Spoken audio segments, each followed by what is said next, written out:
বাসুদেব ঘোষ পদকর্তা তাই আর পাশে দাঁড়িয়ে বললে, আরে করিলা আসে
हरे कृष्ण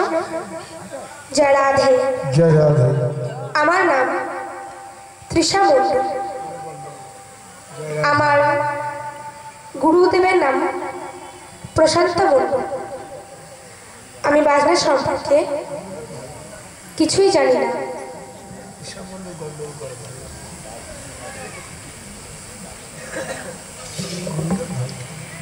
আমার বাজনায় যদি কিছু ভুল ত্রুটি হয়ে থাকে তাহলে আপনারা নিজ নিজ সন্তান ভেবে মার্জনা করিবেন আমি যে যন্ত্রটি বাজাই তার নাম মৃদঙ্গ বা শ্রীখোল এই যন্ত্রটিকে মৃদঙ্গ কেন বলা হয় কারণ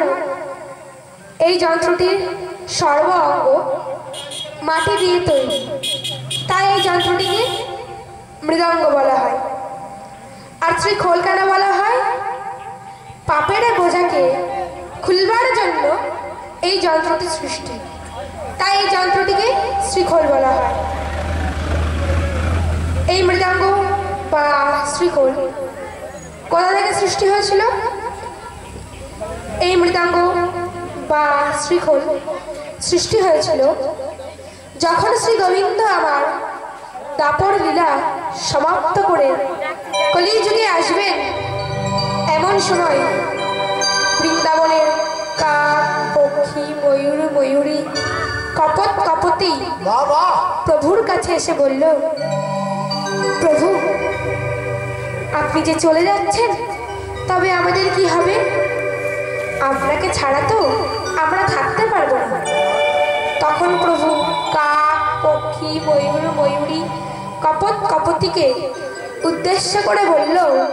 তোমরা যাবে নদিয়ার নবদ্বীপে পক্ষীকুলেই জন্মগ্রহণ করবে এবং তোমাদের মৃত্যুর পর তোমাদের পচা গলা অঙ্গ দিয়ে যে মাটি তৈরি হবে সেই মাটি দিয়ে তৈরি হবে আমার মৃদঙ্গের অঙ্গ তখন গাবিগণ প্রভুর কাছে এসে বলল তবে প্রভু আমাদের কি হবে আপনাকে ছাড়া তো আমরাও থাকতে পারবো না তখন প্রভু গাভীগণকে উদ্দেশ্য করে বলল